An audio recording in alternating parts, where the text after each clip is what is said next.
goes live in 2 minutes.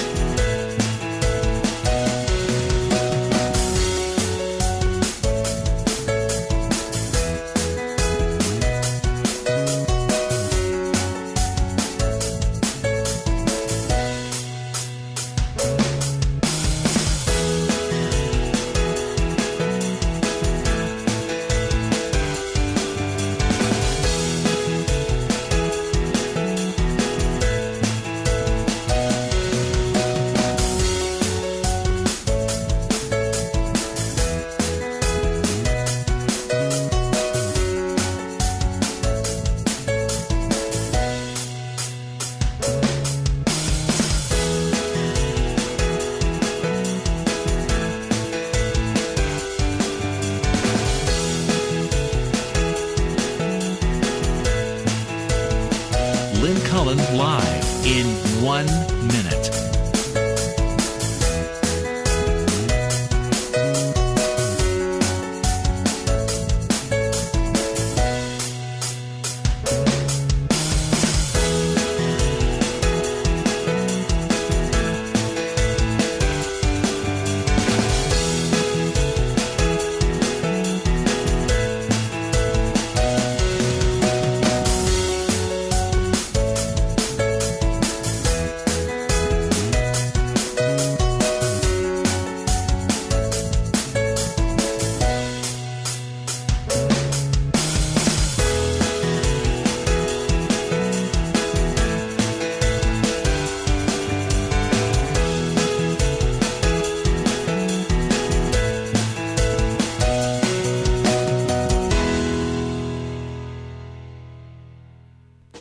Welcome to Lynn Cullen Live at pghcitypaper.com. Email your questions and comments to Lynn at pghcitypaper.com.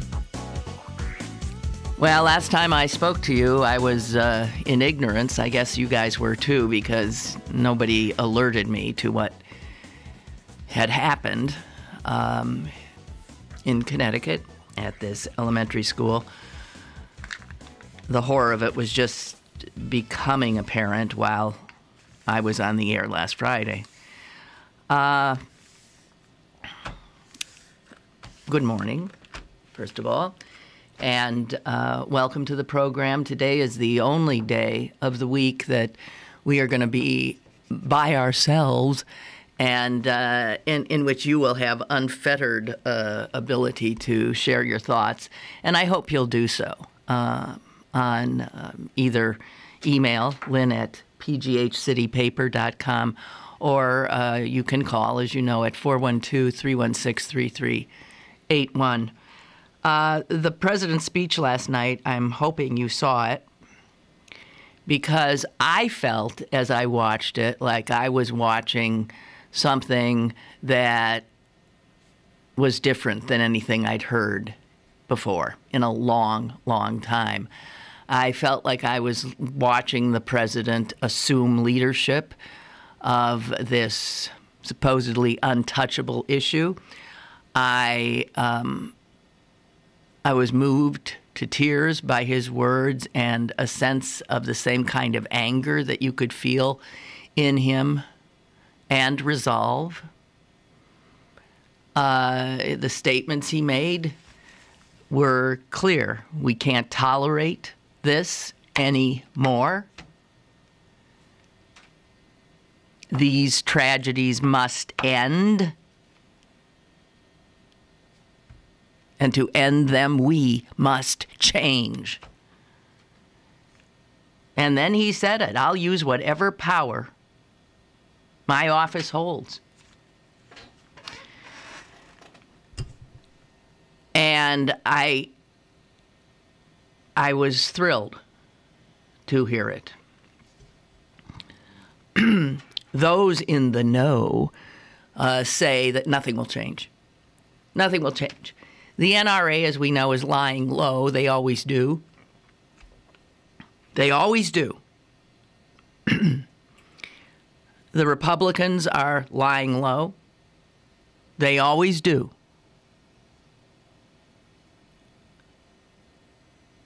I had to be on the WQED program Friday night, 4802. And, of course, this was the only subject we discussed. And that show features two Republicans and two Democrats, I being, of course, one of the Democrats.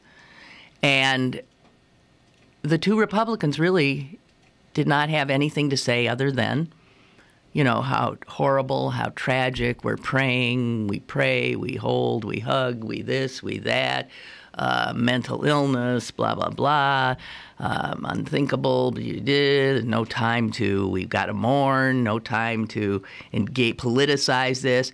And I'm thinking, well, if this is not the time to talk about this problem we have, then what the hell is the time? What would be the time? This is the dance they do every time one of these shootings. They run for cover, wait till everybody is, you know, screamed and yelled and called for some kind of control, and they just give it a beat, and then they come back and start their little. We know all the conversation. We know it by heart, all of us. We can do this dance in our sleep. There is some sense this time that maybe something can move in the other direction.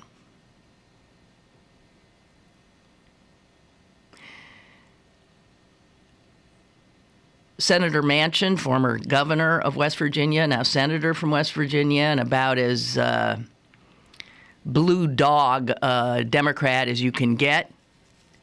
It's not even clear if he voted for President Obama in the last election. Senator Manchin said this morning, and he is a lifelong NRA member, he said something's got to change here.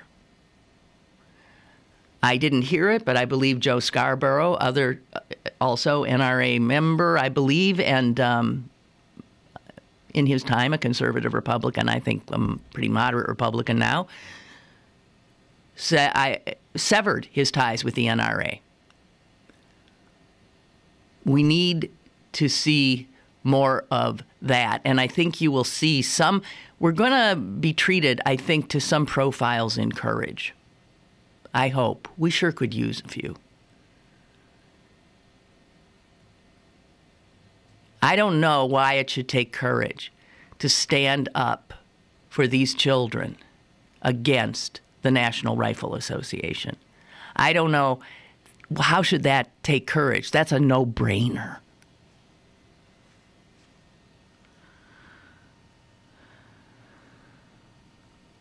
Now, there's so much to talk about. I don't even know where to start. There's something really wrong. I said this on Friday night. There's something wrong with a country in which access to weapons of mass destruction is easier, much easier, much easier than access to health care. Think about that. Somehow we have distorted the notion of freedom, because that's what the gun nuts fall back on. Somehow this is a freedom. Okay. There is something so insane about having the most precious symbol of freedom be a semi-automatic rifle. So in this country, we are free to arm ourselves to the teeth with weaponry not intended for hunting, not even intended for defensive measures, intended to slaughter. These are weapons of war. These are military weapons. Access to those, easy as pie. Access to health care.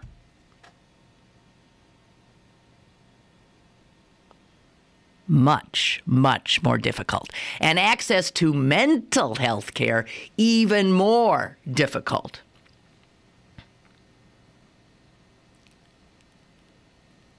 A nation of that this can be said of is not a serious nation. I don't think. It's not even a civilized nation.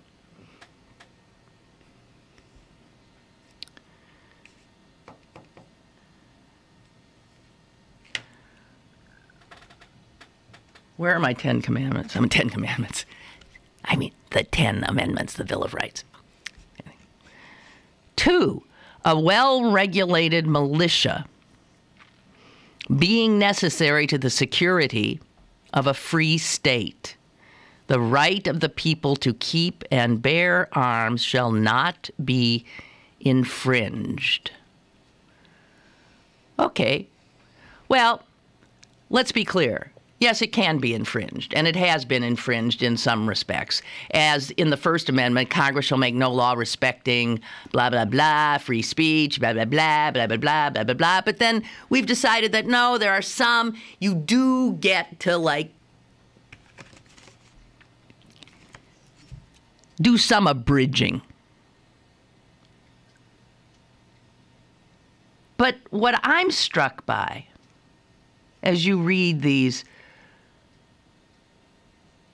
amendments to our Constitution written by such wise men that we often, we laud their communal wisdom. But stop and think when they penned this, what they knew of arms.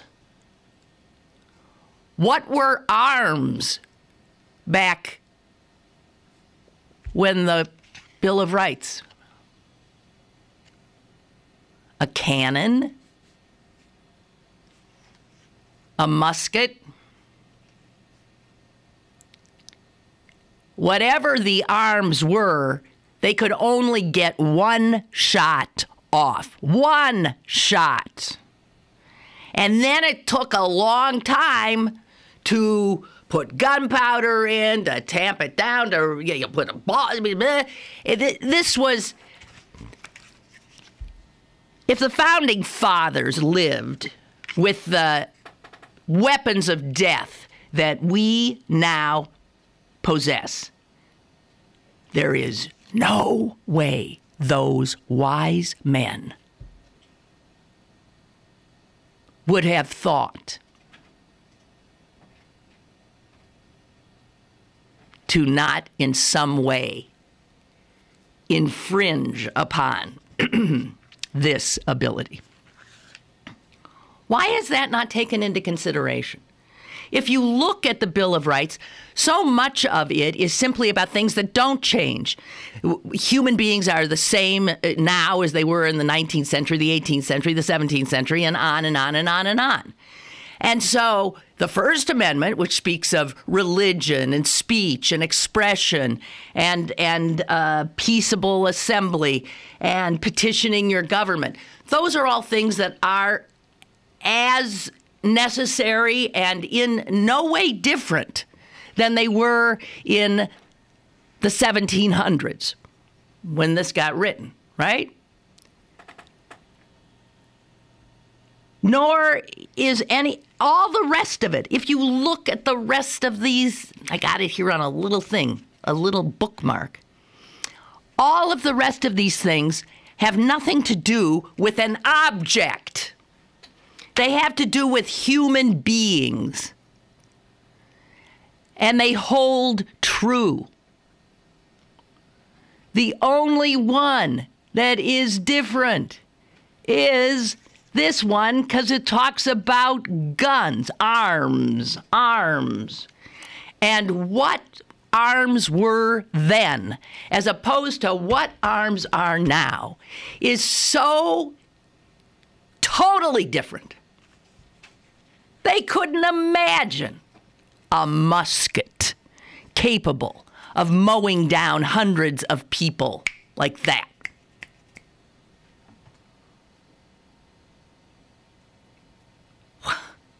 Are we off our rockers?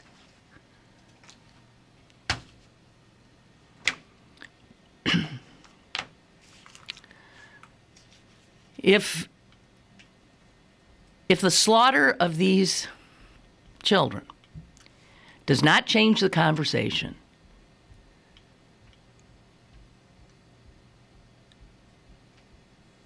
then we are, I can't think of a word that describes my disgust. Then we are despicable. Then we are insane, deranged, irresponsible. I was driving to the bus stop today, and I heard the yap talkers on the radio. They were blaming everything but our gun lust. They were blaming taking God out of the schools. They were blaming divorce. They were blaming the disillusion of families. They were saying that everything is sort of broken down and people don't have, it's all about religion, I guess. If they only knew God, they wouldn't be doing this.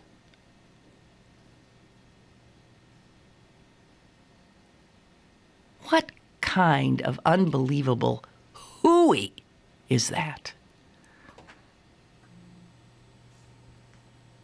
Caller, are you there? Hi, Lynn. This is Kristen from Greensburg. Mm-hmm. Hey, I wanted to share a few thoughts with you.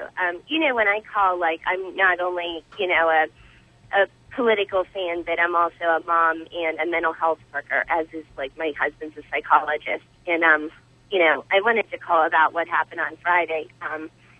When I didn't know what was going on, I hadn't turned on my TV all day, I was telling my dad one of my husband's words of wisdom when, my husband talked about whenever people go into mental health, especially working with juveniles, he's like, if you can turn one person's life around, think about how many victims you can save in the future. And, that stuck with me, and that was one reason why, I had worked with juveniles in the past, and he's working with, with a lot of, he's at AGH now, and, back into the clinical world, and, that's one thing that drives his work is, okay, if I can turn one person's life around, look at what tragedies you can avoid. And then, whoa, right after I was telling my dad about my husband's words of wisdom, I heard about what happened, and, oh, my gosh, I just, I just couldn't wait until my kids came home so I could, hug the stuffing out of them, and, so I just wanted to share that with you. Well, thank you, Kristen. I appreciate it. And I'm hoping they do something about gun control, too, Well, so. Yeah, we all need to. I mean, that's what I'm saying. We all need to. We all need to. Yeah. Thank you. Yeah. But, as the president pointed out, in his 4 years in office, this was the fourth time he had to travel to a city numbed by one of these mass executions of innocent people. He's sick of it. He knows the routine, God knows. I really hope he wasn't just blowing smoke last night. I hope that was the first salvo in a long delayed pushback to the National Rifle Association.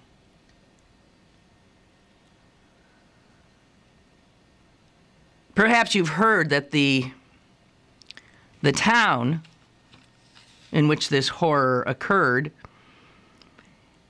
Newtown, is the home to the second largest organization of gun apologists, and that is the National Shooting Sports Foundation, that is headquartered in Newtown. And there are so many shooting ranges around Newtown, you cannot believe it. People are very used in that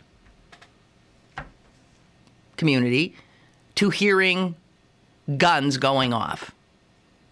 There's an article in the New York Times today about it. It starts with people in this rural, hilly area around Newtown are used to gunfire. You've got the one Fish and Game Club on one side. You got the Fairfield County Fish and Game Protective Association on the other.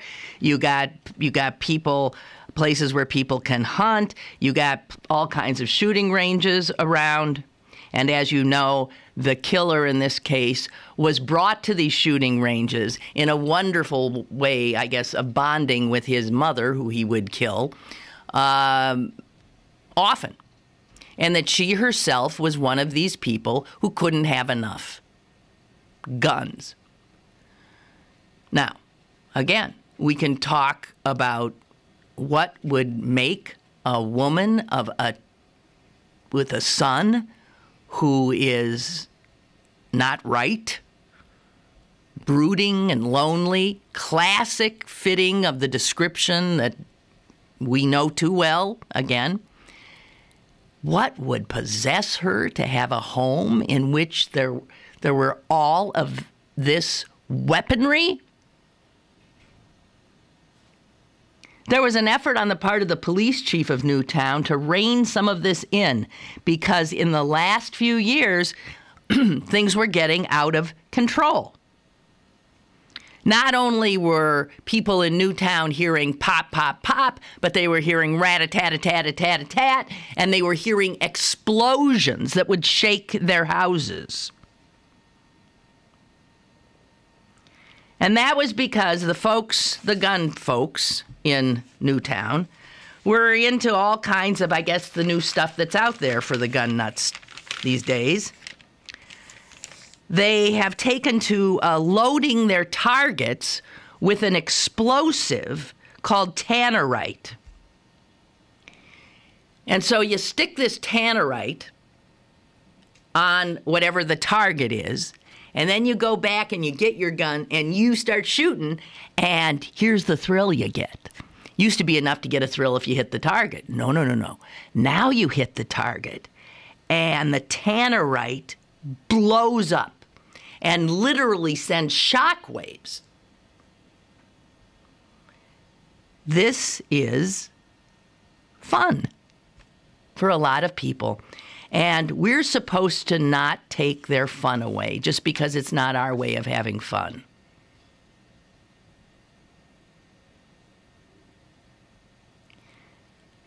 But their way of having fun has yielded carnage. There is no other nation on this earth that has this problem. None. Oh, yes. Mass killings can happen in another country, and they have. The horror in Norway. There's been horror in a school in Great Britain, Scotland, I think. There's been horror. There was horror in Australia. There was a terrible shooting there about 10 years ago. But guess what? All those countries reacted in a sensible manner.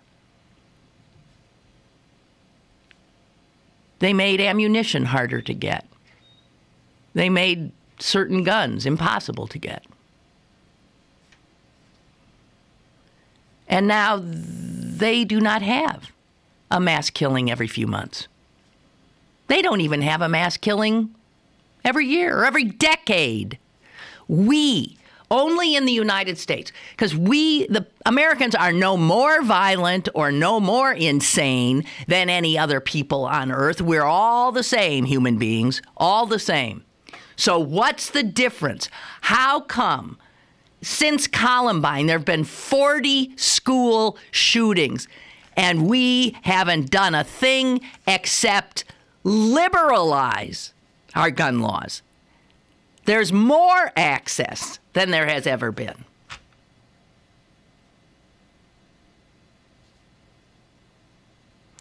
And we keep hearing if everybody had guns, if that teacher had a gun, if the principal had a gun, blah, blah, blah, blah, blah. So what the insanity that we are in has created an argument so insane. So the problem with the gun violence and the mass shootings in this country is to get more guns and to have more people have guns. And this somehow has rung true to enough Americans that never before have so many Americans been armed. Never before have so many Americans been packing heat wherever they go. States are falling all over each other, trying to make it possible for guns, you know, in churches, in dorms, in schools, anywhere you want to be. You don't have to go anywhere without your gun. And since this liberalization, what has happened? More mass shootings. More.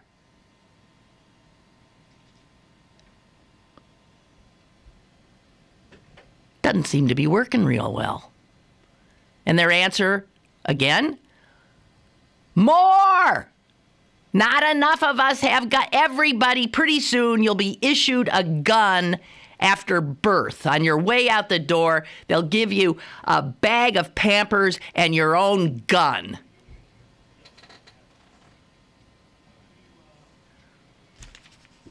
Insane. So the police in this town that we've come to know now, and which forever will be known for the slaughter of its beautiful children, the police chief tried to get an ordinance passed, getting things a little more under control. Like when you could, where you could, what kind of weapon could be shot off in this jurisdiction of the department. And of course, all hell broke loose. The two sides, interestingly, were hunters, regular. Remember what people with guns used to be? Those people. And then there were the nutcases. The ones who've been brainwashed by the NRA, take no prisoners, slippery slope, crapola, that if we all have bandoleros around our chests and 20 guns on us, we will all be safer. Those guys went nuts, and they were fueled, of course, by this organization, which is headquartered right there, the National Shooting Sports Foundation.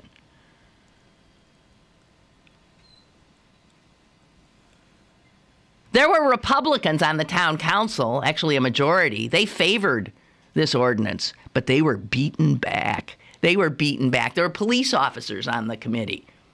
They were beaten back.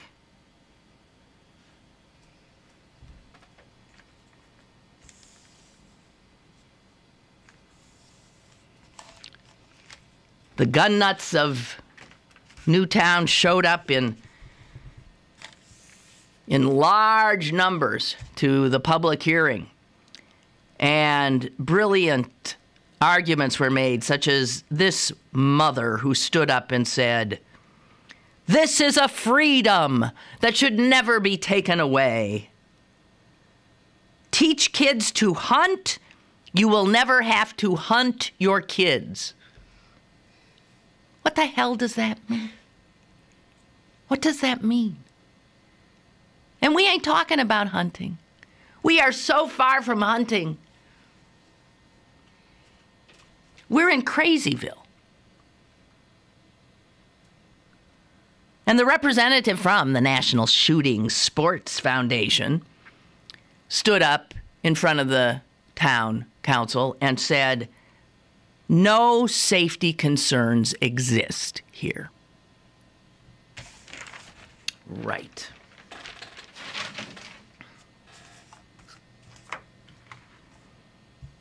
You know, I've talked about the Republicans as being delusional a lot. And so it figures that this particular issue, which is so rife with delusion, is another one of their babies. There was not one Republican senator, and there are over 30, I think. 30. No, that can't be. 60. Yeah, there's 30. There was not one Republican senator who would agree to appear on any of the Sunday talk shows. NBC apparently asked every single one of them. No, they're too busy mouthing their usual platitudes of now is not the time. No, we're going to wait until you get distracted by something else, and then we'll just go on as we have.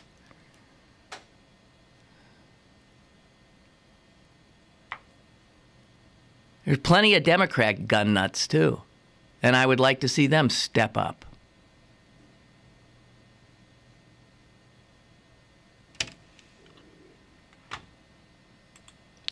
Unbelievable.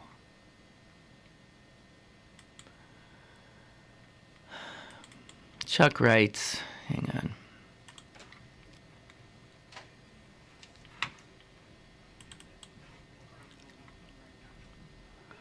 I hate this computer. If I... I'm very upset with the NRA and the gun lobby who have denied interviews with the media all weekend. They are hiding like cowards in their gun-filled bunkers. The same gridlock in Washington that has brought us to the edge of the fiscal cliff is the very gridlock that has prevented us from seeing real gun legislation. Obama must use his re-election momentum to flex his muscles on this issue. In 2008, he campaigned on gun control. He did? Not really. And nothing has happened. We got a caller? Go ahead, caller. Hello? Hey, this is Mary. Hi, Mary. This is it. This is the catalyst that's going to change everything. If not now, it's never going to happen. Well, we as mothers have to rise up and protect our kids. That's what I'm wondering. Where are the mothers? There needs to be, we had, MAD, Mothers Against Drunk Drivers, and they got stuff accomplished. That's what we need to do, because I think the NRA is mostly males, and, who do they think they are? They may have money, but we outnumber them by so much. Surely we could do something. For the people who say God isn't allowed in school anymore, I say, well, God was in the Catholic Church, and he didn't do too much to protect those kids either. Woo. Okay, you. No, I agree. Mothers to the front. This is our battle cry. Okay. Thank you. Now I'm writing letters to every representative and the president, everyone. We have to voice this. This can't go on. To stand by and do nothing is unacceptable. No. I agree. Totally. All I have to say. Thank you. Bye. Good luck. Chuck continued. He said, I saw a tweet that said, one guy gets discovered with a shoe bomb, and every one of us now has to take off our shoes at the airport year after year after year. The shooting at Columbine in April of '99. And what changed for us? Nothing. So you can thank the gun lobby for that. Somehow, one guy with explosives in his underwear, one guy with something in his shoe, and everything changes.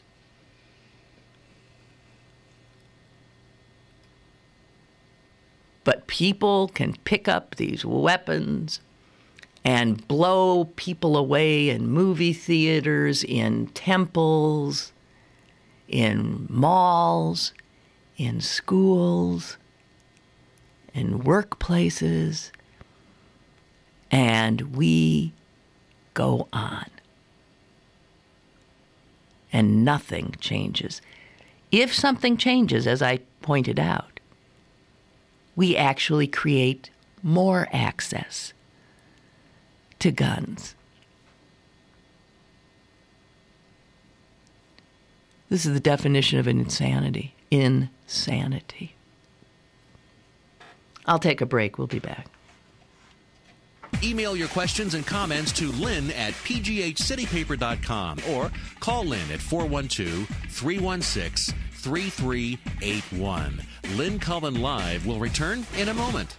Winter has arrived and it's cold outside, so get to Little's for all your UGG needs. Little's has Uggs for men, women, and children to stay warm with shearling-lined boots, shoes, and slippers. And don't forget to get your hats, gloves, scarves, and more. All available at Little's Shoes.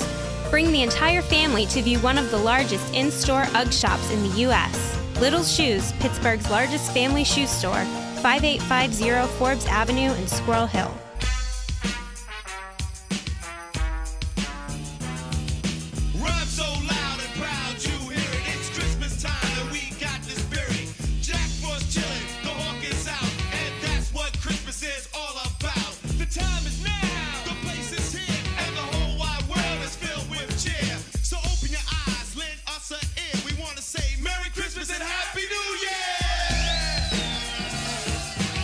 Happy holidays from Pittsburgh City Paper. COPD, chronic obstructive pulmonary disease, is a lung disease that robs people of their ability to breathe.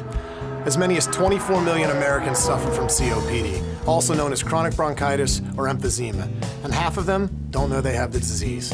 If you or someone you love is over 35 and has smoked more than 100 cigarettes in their lifetime, visit driveforcopd.org and take the screener, then take that to your doctor. I'm Jeff Stoltz, and I drive for COPD.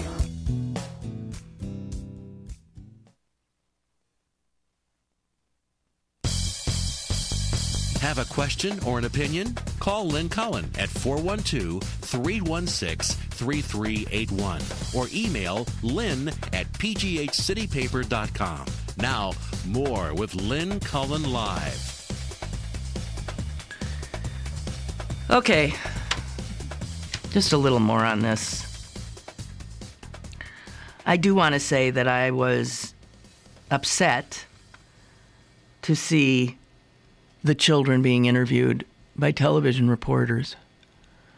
I think there should be, there are press policies that are self-imposed, not identifying, young people in crime, not identifying rape victims, all this kind of stuff.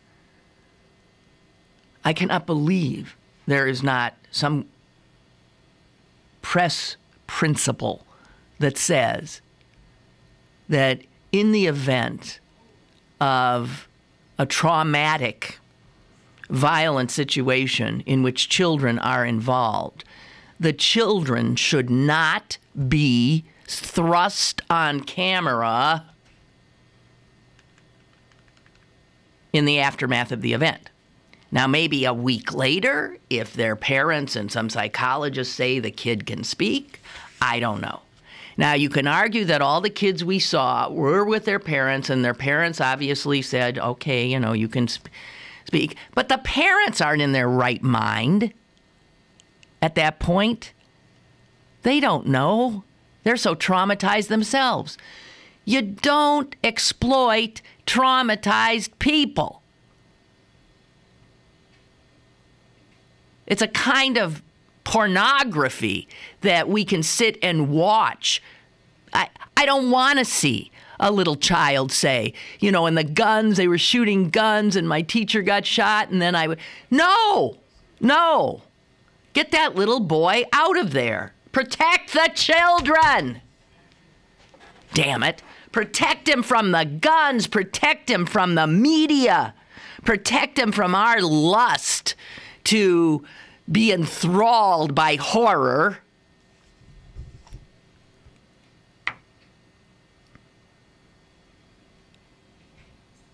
That is not journalism. It's exploitation, pure and simple. On Nightline on Friday, a reporter, Dan Harris, was interviewing one of the children, an 8-year-old girl. And at the end, he said to her, Alexis, I'm really glad you're okay. I'm really glad you're okay. You're pretty tough. Who is he? How does he know how Alexis is handling this? It's not even 12 hours. Alexis's parents, they're traumatized. obviously, they're not making wise choices. And because media has the ability to restrain itself on occasion, and that's even been shown, amazingly, there needs to be more of a sense of when you can interview a child.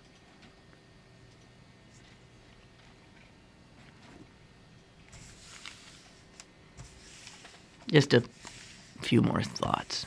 These actually Nicholas Kristof's. Why can't we regulate guns as seriously as we regulate cars?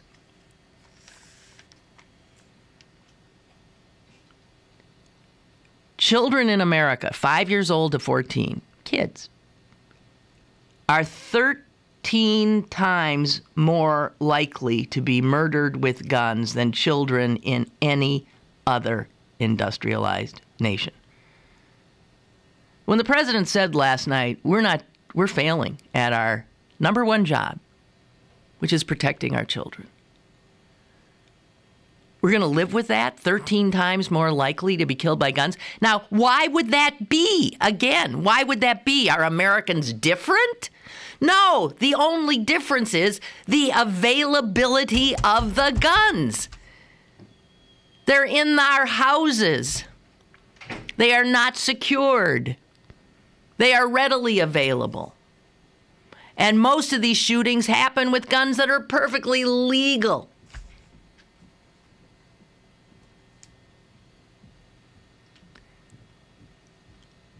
If you were to go to the OSHA website, Occupational Safety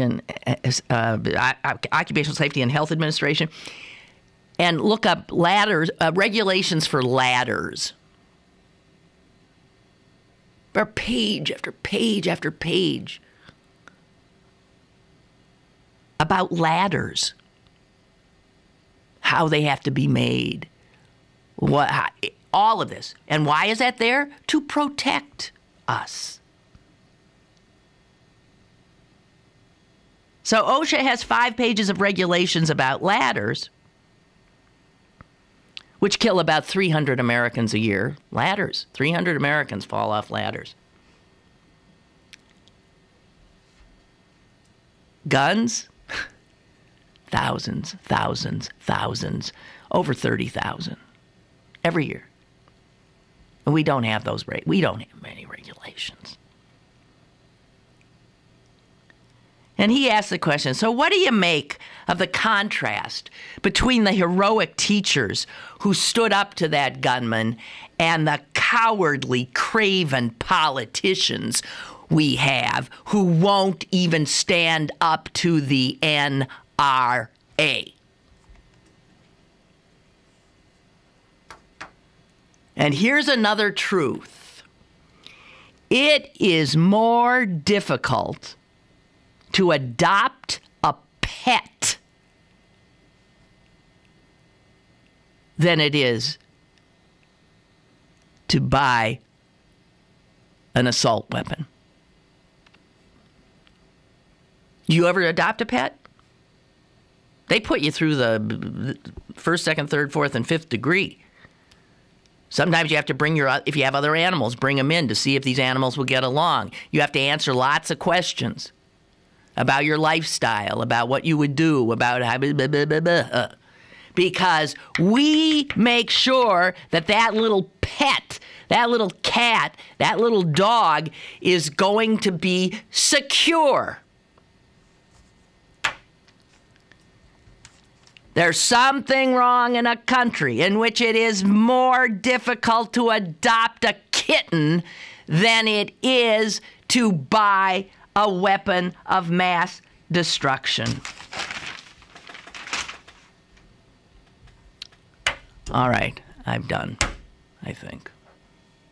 Take a final break. We'll be back. Change topics. Stick around for more with Lynn Cullen Live after this. Discover the most beautiful you with smoother, brighter, and healthier skin. Sewickley Med Spa is now offering special holiday skincare packages for all skin types, including anti-aging, anti-blemish, and sun damage treatments. Not sure what to buy that special someone? Purchase a $100 gift certificate and receive an extra $10 free. Log on to SewickleyMedSpa.com for details. Sewickley Med Spa is conveniently located in downtown Sewickley at 435 Broad Street.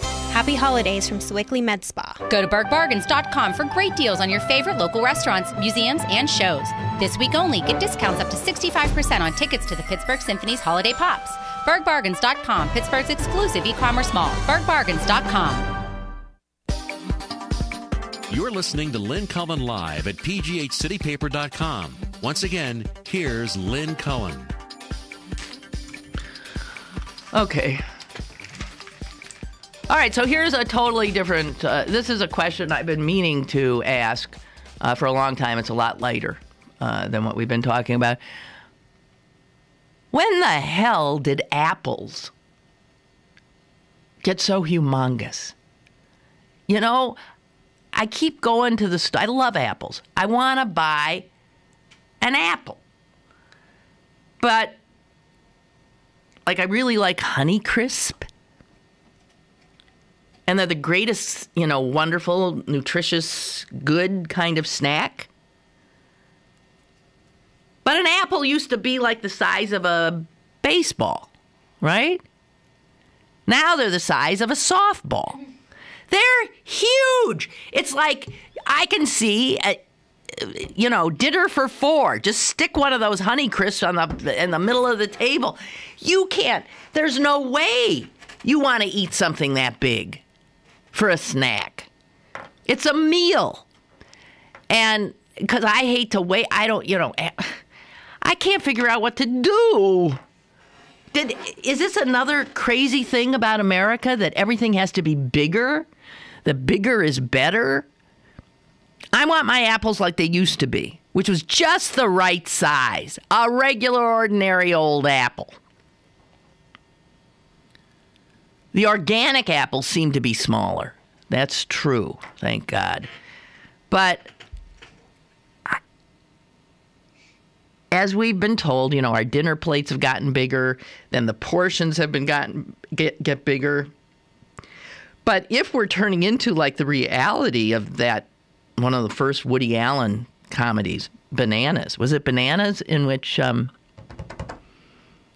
yeah, it was. In which they were engineering this fruit that was humongous. Well, what is that about? I don't want a 2-pound apple. I don't want an apple that looks like a pumpkin. I want an apple. I'm thinking of all those, you know, these things that you look at, like how many calories in an apple. Well, they're not I'm sure whatever it says on those things, whatever calories in an apple, triple it. Don't kid yourself. The apples are out of control, as I think are we. No one's going to help me with this one. Why is this customer demand? Are these big apples selling? I can't find any that aren't big. Unless you want to pay more and go organic, which is fine, I guess, but sometimes I think that's a bunch of hooey too. Okay. I have confusion to share with you. I saw a quote the other day from, who said it? I don't know. Oh, Edward R. Murrow. It was Edward R. Murrow, and he said, if you are not confused, then you don't understand. And you look at that and you think, what? And what he's saying is, if you're taking in all the information out there, the proper position to end up in is confused. I think he was talking about the complexity of reality. And he's saying, so if you think you know what's going on, if you think you got the answer, then, you know, obviously you don't get it.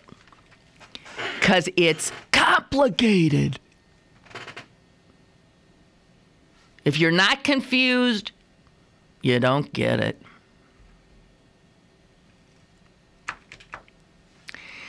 So I take you to, I think, Saturday's Post-Gazette, page 2, which I love. It's always got this diary of the planet with certain sort of environmental stories.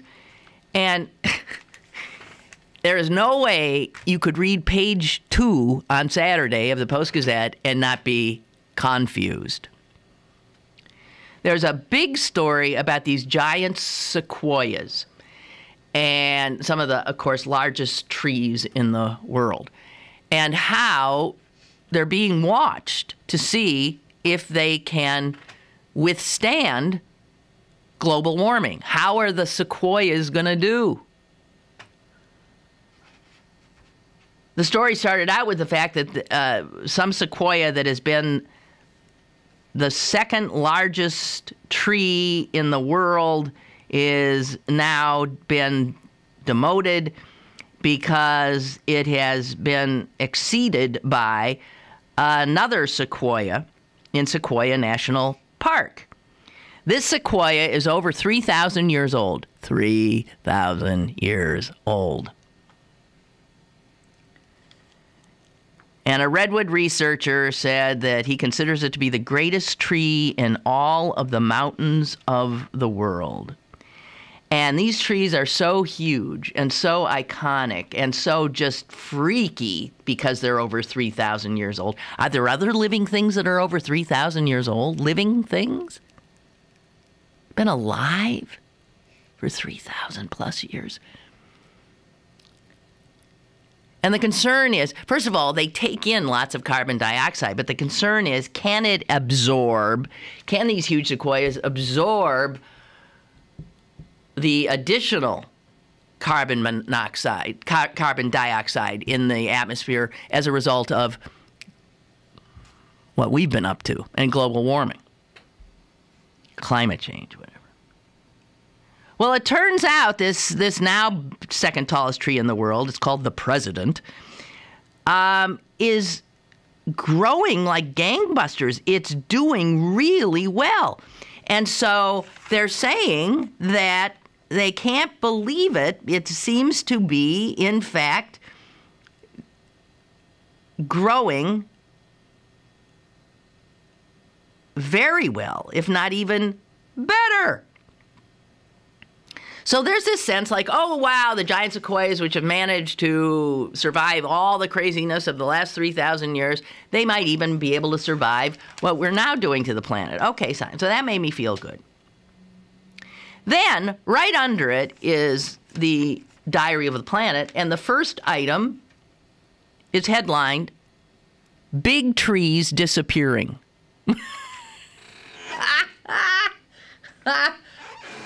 And I'm so mixed up I can't see straight.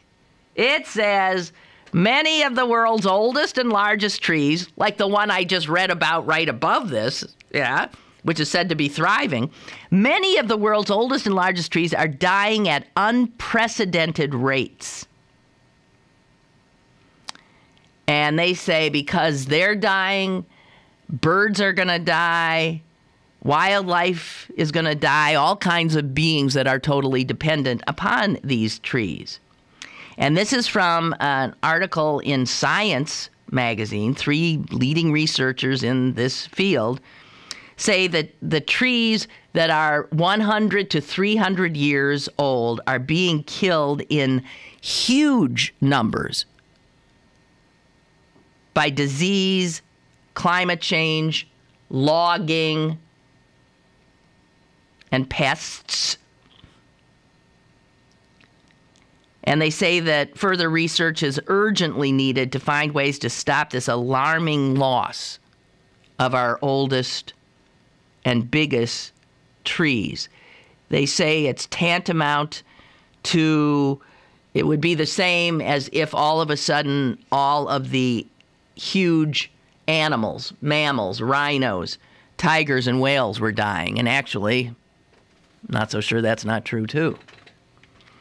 Okay, so that was a little confusing to me because we got this giant sequoia that's flourishing at 3,200 plus years of age, and these pipsqueaks, the 100 to 300-year-old, still considered old growth trees, are apparently dying in unprecedented numbers all over the world. And then in this same thing were two other things about global warming and the Arctic, which totally confused me too, because it seems to be at cross purposes. Beware of trying to sort things out. That's all I'm saying. Okay, so this research says that all the jets that fly over the North Pole, and they do. I mean, if you board a flight, like let's say in London, and you're coming back here, they don't go. They go up they go up over. Any time you're trying to get from east to west, that's the easiest way to go. Over 50,000 cross-polar flights by commercial jets every year. The scientists are now saying that they are part of what is really melting the Arctic ice. Because when they do these cross-polar flights, they are at a cruising altitude that puts them in what is called a high latitude region of the stratosphere. And in that area of the stratosphere is where black carbon actually gets trapped for the longest periods of time. Don't ask me why, it just does. And so that carbon absorbs and holds heat. And thus it amplifies the effects of climate change in an environment, the Arctic, that's already experiencing huge effects from global warming. So you get these jets spewing their carbon in that area, and apparently, anyway, he says, the researcher says, so, I mean, you could say we could tell commercial airlines, hey, guys, really drop it down south a little bit here. Could you just change that? But he says, so all that would do was put their exhaust in regions where, you'd still have a negative effect. So then, get this. Okay, so jets, what do you get out of this story? Jets bad for the Arctic, right? Then, 3 stories later is this. A Harvard physicist suggests the record Arctic melt could be reversed and the polar ice cap restored by using just a few modified corporate jets.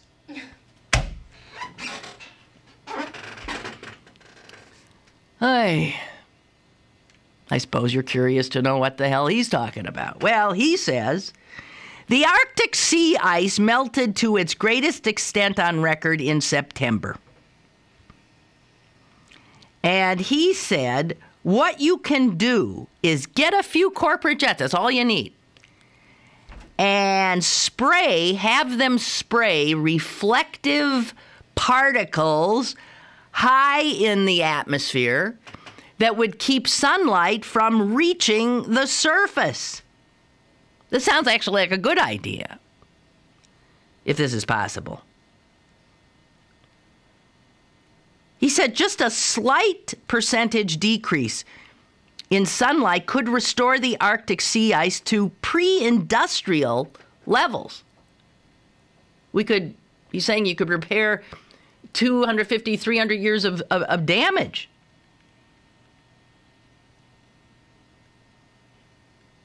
But, he says, odds are this isn't going to happen because it would conflict with something banned by the United Nations Convention on Biological Diversity. Don't ask me why.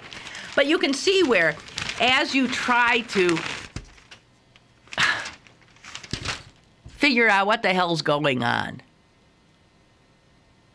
the one hand, there's this. On the other hand, there's that. And this and that seem often to cancel each other out. And so, according to the great Edward R. Murrow, if you are not confused, then you don't get it.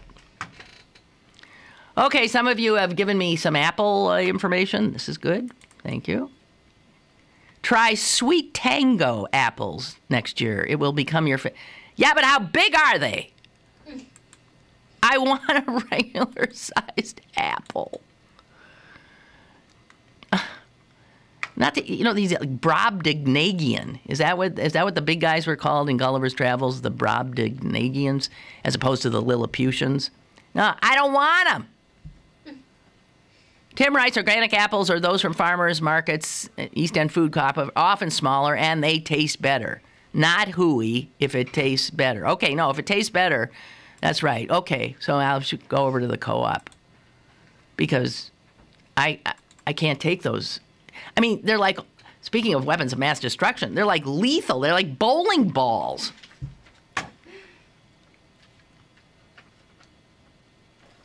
Oh, and oh, how wonderful. And PJ has just sent me a sculpture that he made. And it's a sculpture of an apple.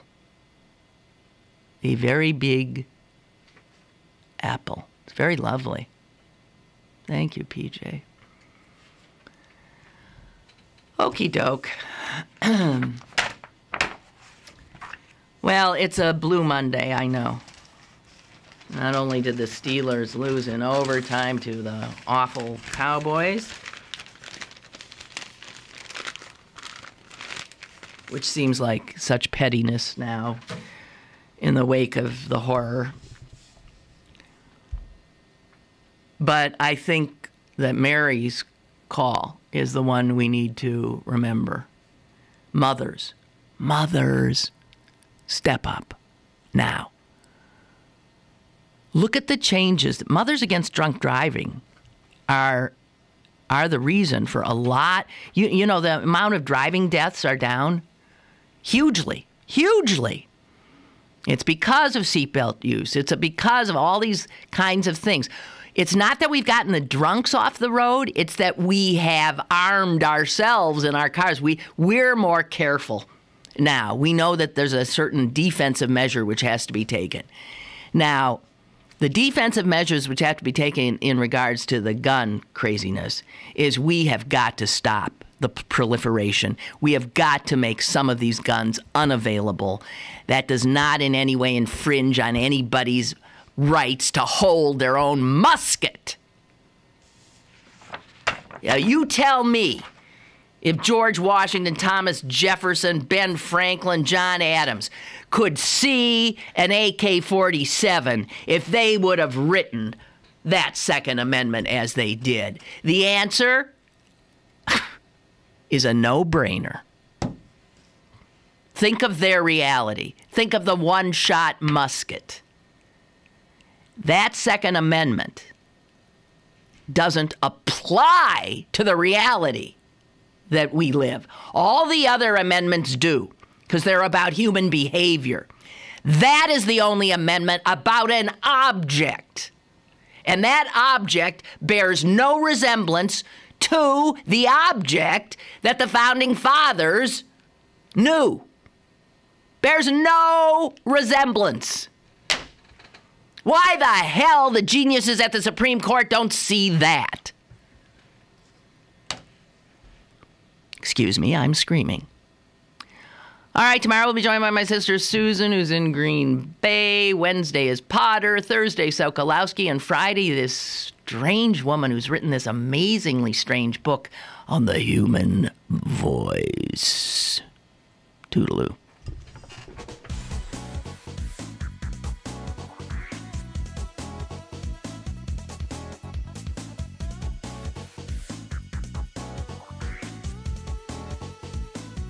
Lynn Cullen Live, Monday through Friday from 10 a.m. to 11 a.m. and archived at pghcitypaper.com. The opinions expressed on Lynn Cullen Live are those of the host and do not necessarily reflect the viewpoints of Pittsburgh City Paper, Steel City Media, and its advertisers.